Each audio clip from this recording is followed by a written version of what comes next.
Assalamualaikum warahmatullahi wabarakatuh. Masih dengan bab teorema Pitagoras. Untuk kali ini yaitu bab part ketiga, yaitu menentukan jenis segitiga dan triple Pitagoras. Tujuan dari dibuatnya PPT ini yang pertama yaitu menentukan jenis segitiga berdasarkan panjang sisi-sisi yang diketahui. Yang kedua yaitu menemukan dan memeriksa bilangan triple Pitagoras. Untuk yang pertama yaitu jenis segitiga. Masih ingat ya, untuk C yaitu sisi terpanjang pada setiap segitiga berikut. Di sini ada 3 gambar, yaitu segitiga siku-siku, segitiga lancip, dan segitiga tumpul. Untuk segitiga siku-siku tersendiri yaitu apabila C kuadrat itu sama dengan A kuadrat ditambah dengan B kuadrat. Untuk segitiga lancip yaitu apabila C kuadrat itu lebih kecil nilainya dari A kuadrat ditambah dengan B kuadrat. Untuk segitiga tumpul, nilai dari C kuadrat itu lebih besar daripada A kuadrat ditambah B kuadrat. Untuk contoh selanjutnya yaitu manakah di antara kelompok 3 bilangan berikut yang membentuk segitiga siku-siku, lancip, dan segitiga tumpul. Kalian bisa lihat 2 kolom yang berwarna merah yaitu kelompok bilangan dan jenis segitiga. Di bawahnya ada kelompok bilangan 13, 9, 11. Dari kelompok bilangan itu kalian mengisi itu termasuk jenis segitiga apa, lancip, siku-siku, atau tumpul. Kalian bisa lihat kotak warna yang di sampingnya. Untuk segitiga lancip yaitu di kelompok bilangan 13, 9, 11. Kenapa? Karena nilai yang paling besar itu kan 13. 13 kalau dikuadratkan yaitu 169. Nilai A kuadrat plus B kuadrat itu 202, sehingga menghasilkan 169 itu lebih kecil dari 202, sehingga dapat disimpulkan bilangan itu merupakan segitiga lancip. Untuk kolom yang kedua yaitu kelompok bilangan 8, 17, 15 itu termasuk jenis segitiga apa? Kalian bisa lihat kolom kotak yang berwarna merah muda ya, yaitu 289 sama dengan 289, sehingga dapat disimpulkan kolom bilangan itu merupakan jenis segitiga siku-siku.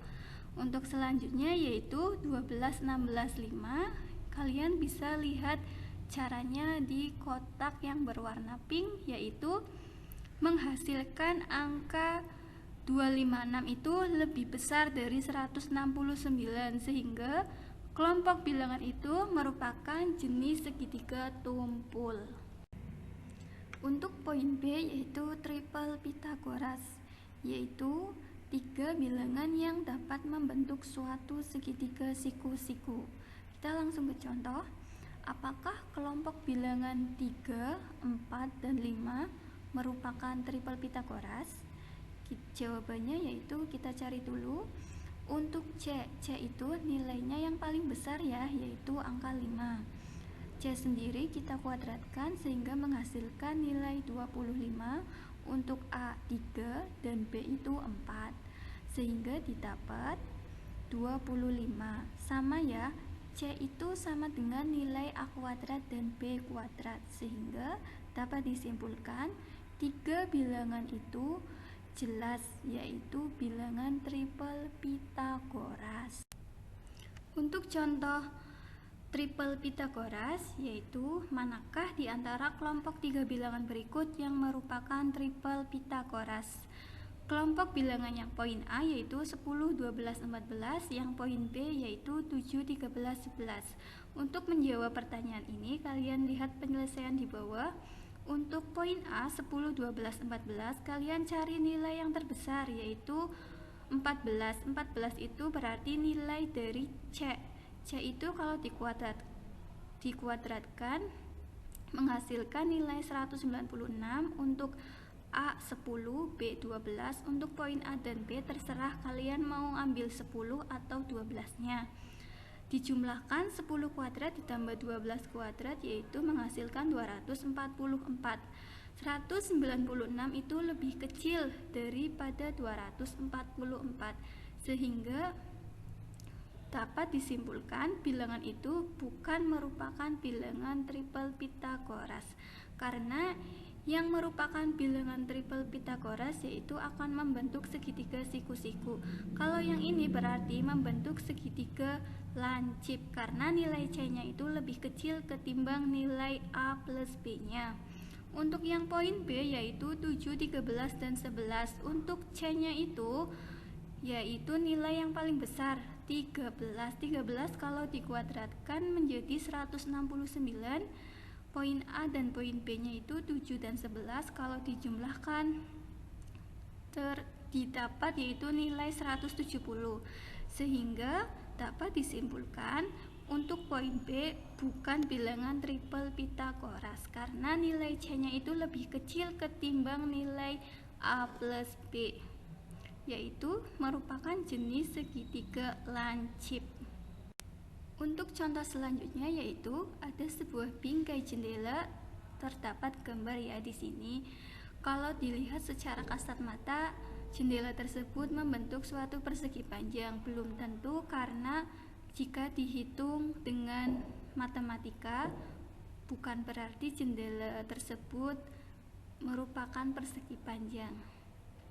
Kita baca dulu soalnya, yaitu bingkai jendela yang terlihat berbentuk persegi panjang dengan tinggi 408 cm, panjang 306 cm, dan panjang salah satu diagonalnya itu 525 cm. Apakah bingkai jendela tersebut benar-benar persegi panjang?